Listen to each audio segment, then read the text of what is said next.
زهق الباطل ما باطل كما زهق ولا يتكلمون إلا من أذن الرحمن وقال صوابا. Assalamualaikum warahmatullahi wabarakatuh.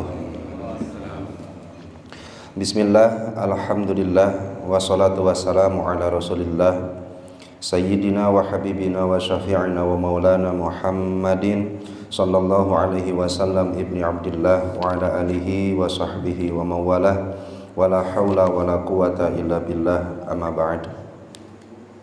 Wa qala fi du'a rabbi shrah li sadri wa yassir li amri wahlul 'uqdatam min lisani yafqahu qawli. Allahumma sakhkhir lana lisana sidqi waj'alhu mahallal fahmi lil khitabi wan nutqa bis shawabi wal amala bis sunnati wal kitabi.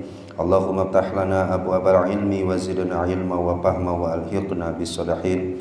Allahumma iftah alaina futuhal arifina bi hikmatika wa anshur alaina rahmataka wa zakirna manasina ya dzal jalali wal ikram walhamdulillahi rabbil alamin.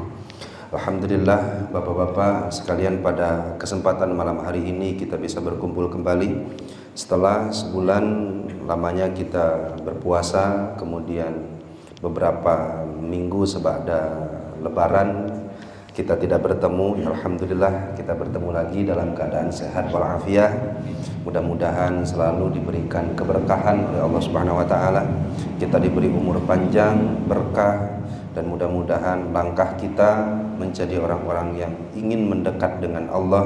Allah Subhanahu wa taala senantiasa bimbing langkah kita dan permudah langkah kita. Amin ya Allah ya rabbal alamin.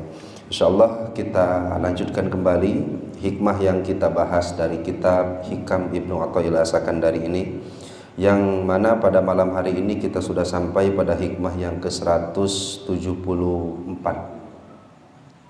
148. Kalau di sini 147 ya. Jadi beda satu masih ya Pak ya. Bismillahirrahmanirrahim. Qala mu'allifu hadzal kitab Syekh Ibnu Athaillah As-Sakandari rahimahullahu taala wa nafa'ana bihi wa bi ulumihi wa a'ada alaina min barakatihi wa karamatihi. Amin ya Allah ya rabbal alamin. Rubbama afadaka fi lailil qabdi ma lam tastafidhu fi isyraqi naharil basti ayyuhum aqrabu lakum naf'a. Rubbama afadaka, terkadang Allah memberikanmu faidah. Terkadang Allah memberikanmu faidah bilailil qabdi, pada keadaan qabdu yang diseumpamakan dengan malam. Ya udahlah, kita langsung saja maknanya, enggak usah ditasbih, enggak usah pakai balaghah. Rubbama afadaka bilailil qabdi, terkadang Allah memberikanmu faidah pada kondisi qabdu, malam tastafidhu fi isroki naharil basti, faidah yang tidak engkau dapatkan pada kondisi bastu. Ayyuhum aqrabu lakum naf'a, diungkap atau dinukil satu ayat dalam Al-Quran, potongan ayat dalam Al-Quran. Manakah dari mereka, manakah dari qabdu dan bastu itu yang lebih banyak mendatangkan manfaat bagi kalian? Kita pernah menyinggung dulu sekali kayaknya ya Pak ya, dulu sekali tentang masalah qabdu dan bastu.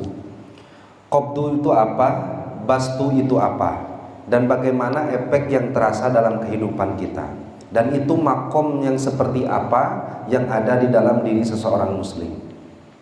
Namun sebelum itu, yaqulu al-imamul Qushairi fi risalatihi, ada seorang imam besar namanya Imam Al-Qushairi. Beliau membuat satu takrib, definisi yang bagus sekali dengan yang menjelaskan tentang qabdu dan bastu. Kalau dulu kan kita menyebut qabdu itu sempit, qabdu itu senang, sedih, sempit, gelisah. Bastu itu senang, bahagia, lapang. Hanya sebatas itu. Nah, belum kita definisikan. Nah, kata beliau, kata Imam Al-Qushairi, huma halatani ta'ridani ba'da tarakkil abdi an halatail khaufi war roja. Bastu dan qabdu adalah tingkat lanjut dari khauf dan roja. Khauf sudah tahu, Pak. Khauf itu takut. Roja sudah tahu, harap. Kita sedikit bahas dulu antara roja dan khauf. Roja adalah harapan di dalam hati yang membuat dan memotivasi kita untuk senantiasa beramal soleh. Sekarang gampangnya gini, Pak. Ketika Bapak melakukan sholat 5 waktu, kira-kira apa motivasinya? Atau ketika Bapak melakukan qobla subuh, apa motivasinya? Ya hadis Rasul lah. Hadis Rasul menyebutkan rakaatani qoblal fajri khairun minad dunya wa ma fiha. Ketika seorang lakukan sholat 2 rakaat sebelum subuh, itu lebih baik daripada dunia dan seisinya. Akhirnya kita termotivasi dengan harapan ingin mendapatkan pahala tersebut. Nah, perasaan yang ada di dalam hati saat itu maka disebut roja. Ketika kita bergelimang dengan dosa kelakuan, sampai pada satu titik udah bosan dosa, tobat kepada Allah, tetapi perasaan hati udah sedikit putus asa. Duh kieu-kieu teh mah kalakuan sigana pantes-pantesna asup neraka. Jangankan masuk surga jasadnya, kayaknya mah kalangkang saya haram masuk surga. Bayang-bayang saya itu haram masuk surga. Kenapa? Ya karena saking banyaknya dosa dan maksiat. Tapi satu kali dia baca satu ayat, yang di ayat tersebut Allah Subhanahu wa taala dawuh, berapapun dosa yang pernah lakukan, asal mau bertobat kepada Allah, tidak mengulangi hal yang sama, diampunkan dosa, masuk surga. Kira-kira memotivasi atau tidak?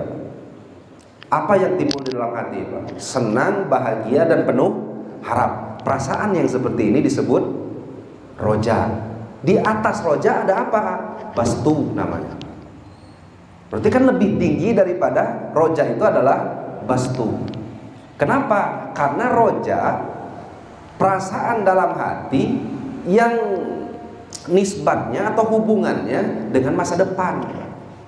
Ketika Bapak membaca satu ayat dan dijanjikan oleh Allah di masa depan, maka kita bahagia, senang, semangat, termotivasi, maka itu disebut roja. Kalau bastu beda deh.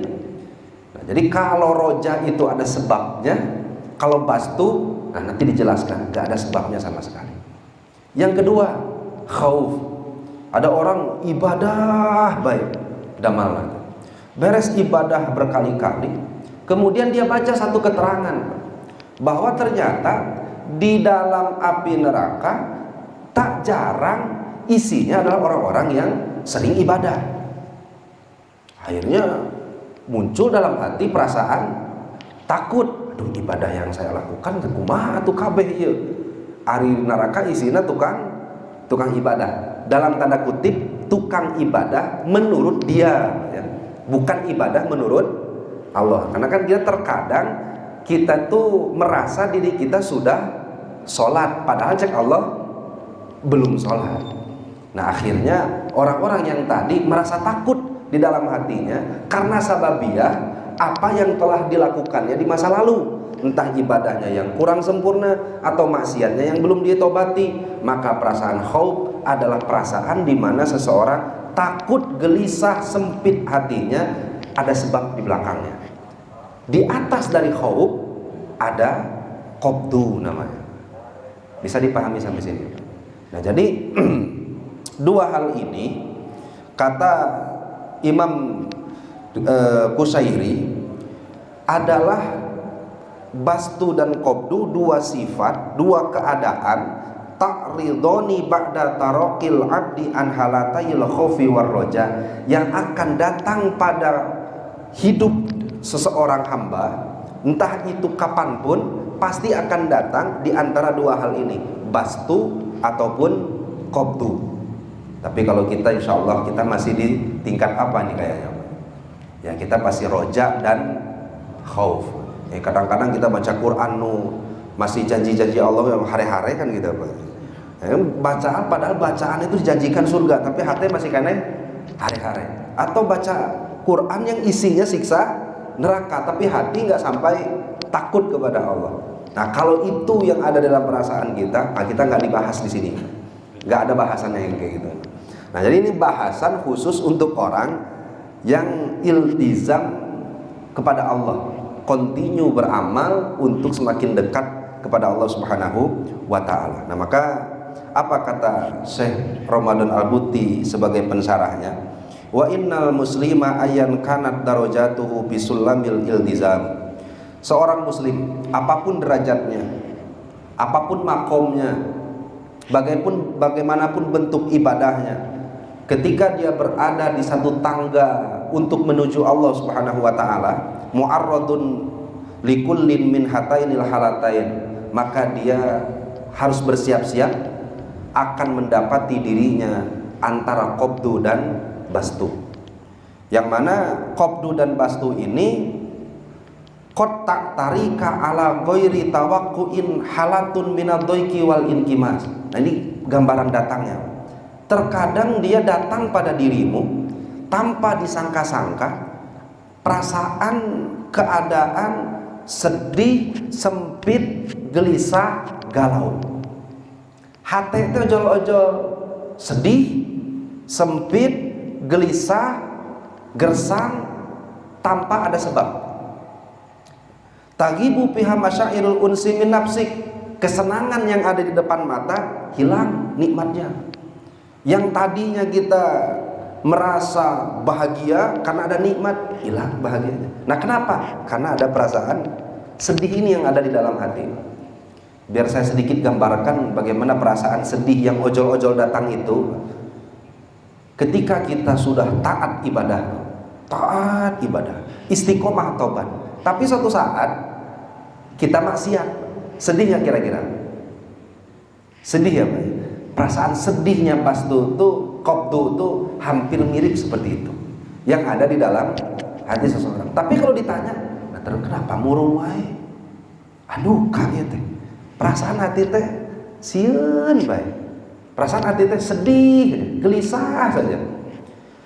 Watan sirupi makaniha masyairul wahsah, kebahagiaan berubah menjadi perasaan gersang, asing mingkul lima qad yahitu bika. Apapun yang ada di sekeliling kita terasa menakutkan, menyedihkan dan lain-lainnya, Pak. Duna ayakuna dabiu ila dzalika khofan min malin. Apakah perasaan sedih itu datang dari gak ada harta?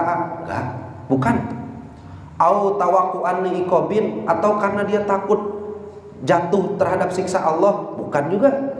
Rubama asaru dzalika ala ma qad tamatta'a bihi bil adad. Dan terkadang perasaan sedih tersebut sok kabawa min lazzatil khudur bis sholati, ketika sholat nggak ada senangnya sholatnya, ketika sholatnya sedih. Kan kalau ada orang sholat atau bapak sholat, ya, kata Rasul kan mukmin itu adalah ketika dia ibadah dia merasa senang. Nih perasaannya itu ketika sholatnya sedih, bejeng sedih. Nah kalau ada keadaan seperti itu yang tanpa sebab sama sekali, disebutlah qabdu, di atas dari khauf. Nah itu keadaan yang pertama. Kalau bapak sudah istiqomah, iltizam, mapai tangga untuk mendekatkan diri kepada Allah Subhanahu wa Ta'ala, pasti suatu saat Allah akan tempatkan di posisi itu. Yang kedua, waqad ta'tarika ala ghairi tawaqqu'in aidon, tanpa disadari, tanpa disangka-sangka, halatun minas sururi wal insyirah yastakhifuka fihal unsu. Ada perasaan senang dalam hati itu, bahagia, bunga, yang mana bahagia dan bunga ini lapang dada tanpa sebab. Dalam keadaan ada harta ataupun tidak, ya tetap senang. Ada nikmat ataupun musibat, ya tetap senang. Tanpa ada sebab sama sekali, maka hal tersebut disebut bastu. Dan terkadang kebawa ke dalam ibadahnya. Ketika dia sholat, nikmat, senang, bahagia yang dirasa. Ketika baca Quran, hatinya udah senang, bahagia kerasanya. Nah kalau itu keadaan seorang, maka disebutlah keadaan bastu. Nah kira-kira di kondisi kita sehari-hari, Saya yakin bapak-bapak sekalian, dengan sekian banyak amal yang pernah bapak lakukan, taat yang pernah lakukan, pasti pernah merasakan sedih tanpa sebab. Itu satu. Yang kedua, pernah punya perasaan dalam hati senang tanpa sebab. Kalau itu pernah terjadi dalam hidup, maka disebut halatul qabdi wal basti. Qabdu ataupun bastu. Timbul pertanyaan, dari apa yang disampaikan tadi, qabdu dan bastu, kira-kira bapak pengennya yang mana keadaan hati bapak? Kalau kita boleh memilih, menurut kita yang paling cocok yang mana? Qabdu, yang perasaan hati gelisah, takut. Kalau Sayyidina Abu Bakar kan dengar adzan nangis. Dengar adzan tuh nangis. Tuh bayangkan sekobdu apa hatinya Sayyidina Abu Bakar. Ketika ditawari satu minuman, makanan, kemudian beres disuapkan satu suapan, ditanya ya hasil mana? Ternyata hasil dari yang haram, Pak. Akhirnya makanan tadi mau gak mau harus dimuntahkan. Itu ada dalam kitab Hilyatul Aulia, karangan Imam Abu Nuaim Al-Asfahani. Imam Abu Bakar tuh dirojok, Pak. Sampai dirojok tenggorokannya, ternyata gak keluar juga. Sampai ada satu pengawalnya nyebut, Kiai, Imam, ini gak akan pernah keluar kecuali pakai air. Akhirnya diambil satu ember air, dimasukin semuanya ke mulut, tumpahlah, keluarlah dengan makanan-makanan yang diharamkan tadi. Nah, kira-kira yang ada di dalam hati Sayyidina Abu Bakar itu qabdu atau bastu? Qabdu. Nah, ketika kita tobat kepada Allah, kira-kira perasaan kita pada saat itu khauf atau roja? Ketika kita tobat kepada Allah, khauf atau roja? Bingung juga ya. Ketika maksiat itu sieun atau bapak tuh takut karena ancaman Allah atau berharap diampunkan dosa? Artinya apa? Keadaan kita yang sudah penuh dengan maksiat kemudian bertobat, kan nggak mungkin lepas dari dua ini. Entah itu orang terdorong bertobat beristighfar karena harap ingin diampunkan dan dijanjikan surga kebaikan oleh Allah, atau dia takut diancam oleh Allah Subhanahu wa taala sebab dosa-dosa yang pernah dilakukan. Itu baru khauf dan rojanya. Gimana perasaan qabdu dan bastu yang ada di dalam diri seseorang. Nah, sehingga saya Ibnu Athaillah Sakandari menyebutkan kepada kita rubbama. Nah, tadi pertanyaan tadi belum selesai ya Pak ya. Kalau kita dapat memilih, boleh milih bastu, milih qabdu. Qabdu sempit, sedih, gelisah, bastu senang, lapang, hati ya Pak ya, bukan dohir. Bastu lapang, senang, bahagia.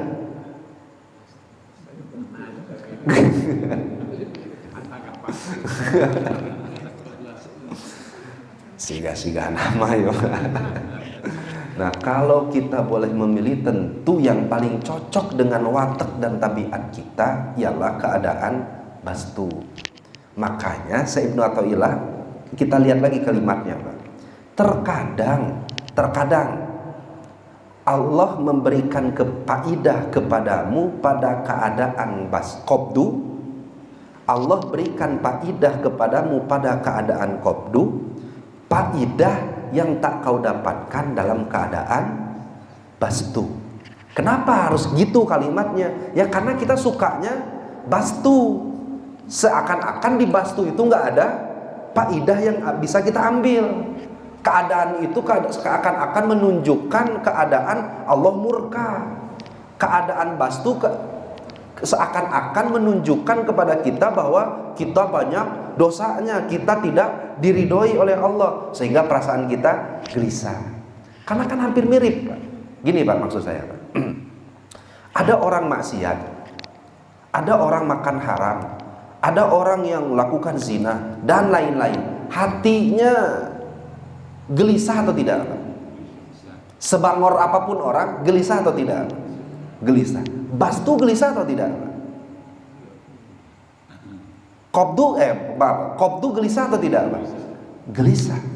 Nah, seakan-akan seorang yang berada di makom atau keadaan qabdu Kenapa kita nggak tertarik dengan qabdu? Ya karena sama dilalahnya, kita anggap sama, menunjukkan keadaan seseorang yang sering maksiat, tidak diridhoi oleh Allah, jauh dari Allah Subhanahu wa taala. Maka kata Syekh Ramadan Al-Muti, yang paling disukai oleh hamba Allah pasti bastu. Sehingga ungkapan Syekh Ibnu atau Ila Asakandari, kamu jangan terlalu takut dengan qabdu, karena kamu akan diberikan faidah oleh Allah di keadaan qabdu, yaitu faidah yang tidak akan kamu dapatkan dalam keadaan bastu. Timbul pertanyaan, terus qabdu dan bastu datang lagi raha kan gitu. Jadi nenek, terus yang narik qabdu dan bastu apa? Hampir-hampir mirip lah pertanyaannya dengan pertanyaan saya gitu.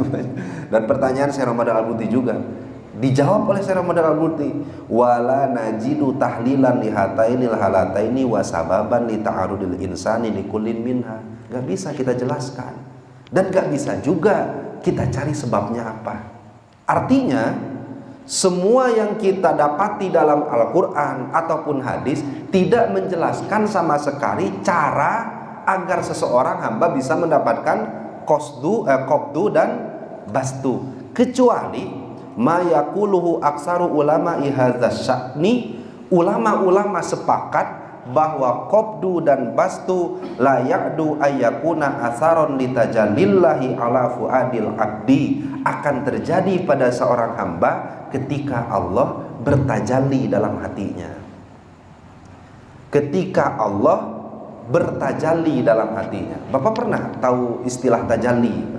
Dalam ilmu tasawuf nanti kita akan dapatkan tiga istilah: takholli, tahalli, tajalli. Takholli itu keadaan hati kita kotor, kemudian kita bersihkan. Dari mulai iri, dengki, hasud, sombong, ujub, dan lain-lainnya dibersihkan. Proses ini, makom ini disebut takholli namanya. Susah, lama pisan. Kemudian naik dari situ baru tahalli. Apa tahalli? Hati yang sudah kosong dari sifat-sifat yang dimurkai Allah mulai dihiasi dengan sifat-sifat yang baik. Dari tadi sombong berubah jadi tawaddu, yang tadinya ujub berubah lagi jadi tawaddu, yang tadinya hasud sekarang mulai rubah dengan ridho, dan lain-lainnya. Beres tahallinya. Nah, mulailah dia dalam keadaan tajalli. Apa tajalli itu?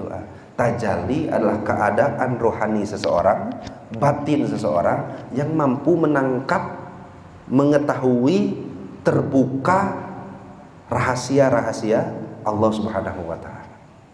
Dia akan bisa menangkap sifat Allah, bisa mengetahui sifat Allah, akan menjadi sumber pengetahuan makrifat di dalam hatinya.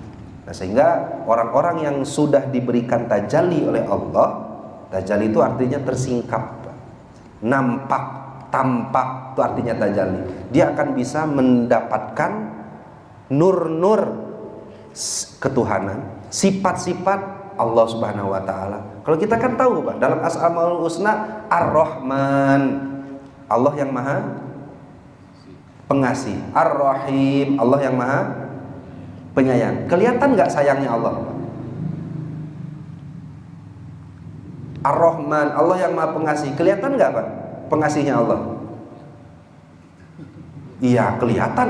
Mun bager mah batur ka urang, mun baturna teu bager ka urang, Allah Ar-Rahman keneh teu, Pak? Kalau kita kan lihat Ar-Rahman, alhamdulillah ini ceuyah kieu nya. Benar Allah Mah Rahman Rahim teu. Ngomongna teh gitu. Tapi lamun anak sakit, datang musibah, Rahman Rahim tuh, Pak? Berat atau mudah mengucapkan Allah Rahman Rahim? Nah, artinya Rahman Rahimnya Allah tuh kan ku kita mah kelihatannya kalau nikmatnya ada. Artinya arti kita tuh nggak menangkap dalam keadaan biasa-biasa seperti ini, nggak menangkap, nggak terbuka Rahman dan Rahimnya Allah. Beda dengan seseorang yang sudah tajalli. Nah, sehingga keadaan qabdu dan bastu adalah tapak dari tajalli Allah di hati seseorang hamba. Artinya Allah sudah menampakkan rahmannya, Allah sudah menampakkan rahimnya, Allah sudah menampakkan kudusnya dan lain-lainnya. Timbullah tanpa sebab perasaan qabdu dan bastu. Pertanyaan terakhir, Pak. Sudah kita jawab tadi pertanyaan yang pertama, apa yang disukai dari qabdu dan bastu. Yang kedua, pertanyaannya apa sebabnya, dan sudah tadi dijawab. Dan yang terakhir, ayyuhum aqrabu lakum naf'a. Andaikan Allah anugerahkan qabdu dan bastu, kira-kira menurut kita yang ada di sini, mana yang lebih mendatangkan manfaat bagi kita? Keadaan bastu atau keadaan qabdu? Yang manfaat bagi diri kita, artinya perasaan senang yang memotivasi untuk ibadah, atau perasaan sedih yang mendorong untuk ibadah? Mana yang lebih manfaat?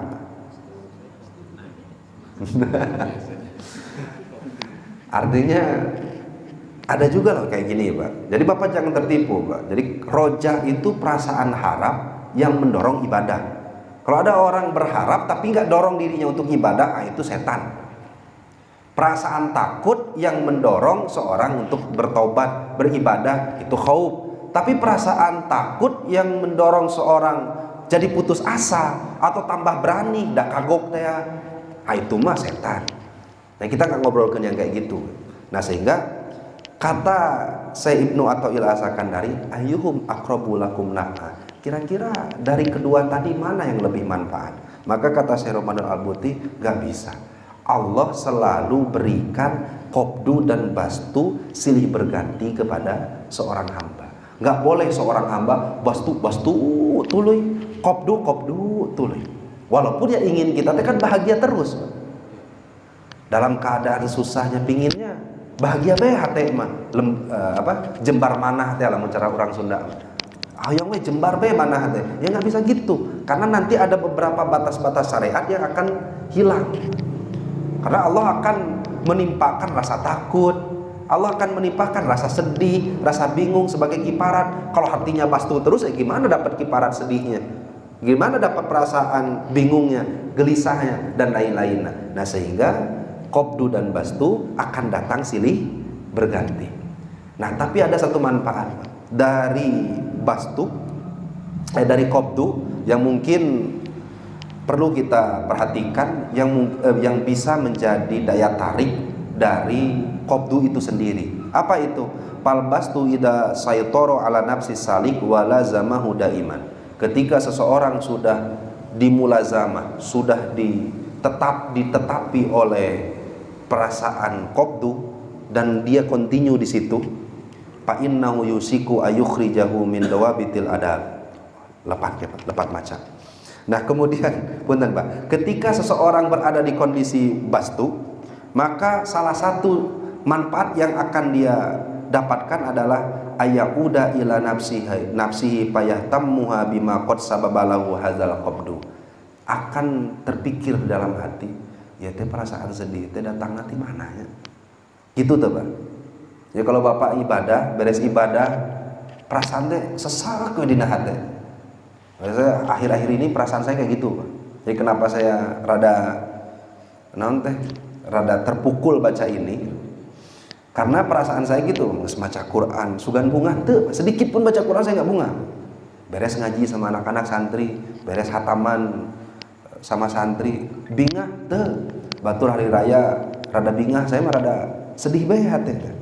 Kenapa ya sedih-sedih bae? Ternyata ada satu manfaat dari qabdu yang mungkin tidak kita sadari. Ketika seorang pada perasaan gelisah, takut, khawatir, sempit dadanya dan lain-lain, dia akan bertanya, sebabnya apa? Apakah mungkin karena maksiatku? Itu pertanyaan-pertanyaan, Pak. Mungkin tanya itu gara-gara maksiat nu kapungkur, nu hilang di taubatan. Yang kedua, asa teh beres nobatan maksiat mah. Apakah mungkin ibadah yang dilakukan selama ini kurang sempurna? Salat teh sigana mah teu bener ya. Atau wuduna teu bener ya. Puasa teh sigana mah teu bener dan lain-lain. Yang semuanya tetap mendorong seseorang untuk tetap meningkatkan kualitasnya dalam mendekatkan diri kepada Allah Subhanahu wa taala. Nah, sehingga satu hal di kopdu yang mungkin tidak didapatkan di bastu adalah semakin terdorongnya seseorang mengkoreksi dirinya, mengintrospeksi dirinya dalam ibadah-ibadah yang telah dia lakukan. Nah, sehingga suatu saat bapak-bapak mudah-mudahan dikaruniai oleh Allah Subhanahu wa taala umur panjang, kemudian dikaruniai sifat kopdu ataupun bastu, nggak boleh protes dan jangan juga protes. Kenapa? Bastu adalah satu keadaan yang Allah anugerahkan. Kopdu juga adalah satu keadaan yang Allah anugerahkan, dan dua-duanya diperuntukkan hamba Allah, diperuntukkan untuk hamba Allah. Nah, jadi jangan sampai nanti bapak sedih wae pasti gak namanya mana raka, jangan. Kenapa? Karena kopdu dan bastu dua-duanya ada manfaatnya bagi hamba Allah Subhanahu wa taala. Nah, gitu Bang Inten, Pak. Dari apa yang telah disampaikan Syekh Ibnu Athaillah tadi, nah itu kurang banyaknya seperti itu penjelasan yang bisa kita simpulkan dari Syekh Ramadan Al-Buti ini. Sebelum kita tutup, mangga Bapak-bapak sekalian, guru-guru sekalian, apabila ada yang mau menambahkan atau mungkin ada pertanyaan, kita bahas bersama-sama, mangga Pak. Tanapi cekap Pak. Saya pahami mengenai mahkom itu, pada kalau seseorang sudah berada dalam mahkom tertentu, maka bisa dibilang dirinya itu stabil, tidak berubah. Kalau saya tidak salah seperti yang saya pahami. Nah, kalau seseorang masih mengalami khauf roja ataupun koptu dan bastu, ini memang belum menetap atau memang itu satu cara untuk meningkatkan makom orang tersebut ke yang lebih tinggi. Betul. Jadi istilah gampangnya makom itu adalah tahapan seseorang untuk semakin dekat kepada Allah. Jadi makom bukan tujuan. Makom bukan tujuan. Makom adalah satu kondisi, satu keadaan seseorang yang mendekat kepada Allah. Kalau dia ada di satu tempat dan masih berusaha membereskan itu, disebut makom. Contoh kayak gini, kita mulai mendekatkan diri kepada Allah tuh dari makom apa sih ya? Ya makom tobat. Tobat dulu, sing continue. Tobat dari yang mana? Ya dari yang haram. Tobat dari yang haram. Beres ah. Ulah sekali, ulah jibe. Artinya jangan tobatnya satu untuk dosa kabeh, nggak bisa. Tobatnya satu-satu. Dulu pernah nampar orang tanpa sebab, tobatin. Tapi kan orang yang minta maaf, gak ada orangnya, cari ahli warisnya. Gak ada pisan, ini mah gak ada sama sekali, minta baru ke Allah. Ya Allah, ampura tobat. Beres. Nah udah ya, emutan deh dosa nama. Sampai ke beres. Udah makom tobat nih yang dari haram, belum, makruh. Tobatan. Beres ke yang mubah, yang gak digunakan ibadah, harus tobatin juga. Beres. Muncullah dalam hati teh perasaan, kayaknya mau udah diterima nih tobat, tobatan deh. Itu juga perasaan tobat diterima oleh Allah teh perlu ditobati lagi. Atau kok mau lamun beres tobat, ayo masih kena ahli neraka hukul. Perasaan lebih baik daripada orang lain yang celaka di atas. Itu mah dia jatuh ke jurang yang lebih dalam daripada keadaan yang pertama. Makanya pernah ada satu ulama namanya Syekh Ramadan Al-Buti, yang ini Pak, pernah tahu kayak gini Pak. Ini di sarah sebelumnya. Ada orang, kemudian dia tobat dari maksiat, tobatlah dari maksiat. Beres itu dia ngaji kepada seseorang. Beres dia ngaji kepada seseorang.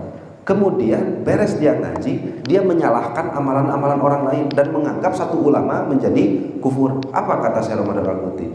Dia dari kondisi awalnya bertobat, sekarang sudah terjatuh lagi di lembah yang lebih dalam dari kondisi awalnya. Paham maksudnya? Nah, sehingga makom itu bisa jatuh, ya bisa. Jadi nggak mungkin menetap beres dari tobat. Saya udah beres, alhamdulillah semuanya tobat nih dari mursyid kita yang membimbing kita. Apalagi ya yang kita lalu mulai tahap selanjutnya, ilmu. Kalau dalam minhaj, kalau dalam kita Risalatul Mu'awanah dan lain-lain, setelah tobat nanti ada ikhlas, ada meninggalkan hal yang mubah yang tidak ada manfaatnya, istiqomah sudah terbiasa, sudah continue dilakukan, naik lagi, naik. Nah di tengah-tengah makom itu datang nanti itu kopdu, datang bastu. Nah gitu maksudnya. Bisa dipahami. Cara mengatasi kopdu yang berlebihan sambil menimbulkan stres, kadang hati menjadi lelah, tapi ibadah tetap dilakukan. Itu caranya gimana?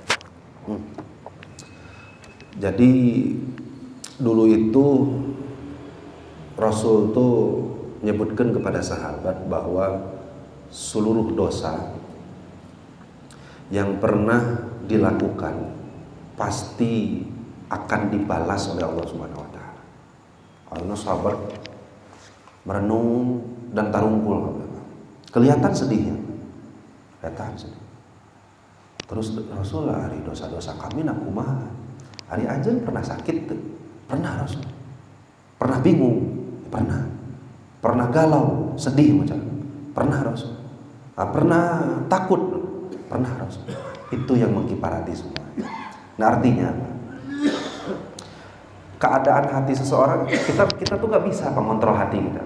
Kan bahasanya ya muqallibal qulub, yang ngontrol hati kita ya Allah. Kita mau punya uang seberapapun ya, kalau sedih ya sedih. Kalau nggak punya uang sepeser pun ya senang ya tetap senang. Ya nggak bisa kita nggak milik hati kita, itu bukan milik kita. Nah artinya ketika kita dalam keadaan sedih, satu ya berdoa kepada Allah yang ngebulak-balikan hati. Nah, salah satu doa kita kan ya muqallibal qulub sabit qalbi ala dinil islami wa ta'atik. Ya muparijal humum, ya muparijal kurub. Ya Allah yang menghilangkan, yang menyenangkan hati-hati yang terluka, hati-hati yang bersedih, maka hilangkan kesedihan ini. Ya tetap usaha kita ya tetap berdoa gitu. Karena nggak bisa kita ayah jalan-jalan ke mall, nggak bisa. Sedihnya hati gimana? Bukan hati dohir sih yang merasa sedih itu hati batin kita. Tapi itu aja pagar kita bahwa kesedihan yang datang dari setan adalah kesedihan yang mendorong kita putus asa. Kesedihan yang dari setan adalah kesedihan yang melalaikan kita dalam beramal kepada Allah. Selagi kesedihan itu tidak menghalangi ibadah, bahkan bisa mendorong dari ibadah, itu jangan dihilangkan. Malah itu karunia dari Allah Subhanahu wa taala. Gitu begitu. Cekapan ayat dia nusannya. Pami cekap ditutup dengan doa. Wabillahi taufiq wal hidayah wal afu minkum. Wassalamualaikum warahmatullahi wabarakatuh.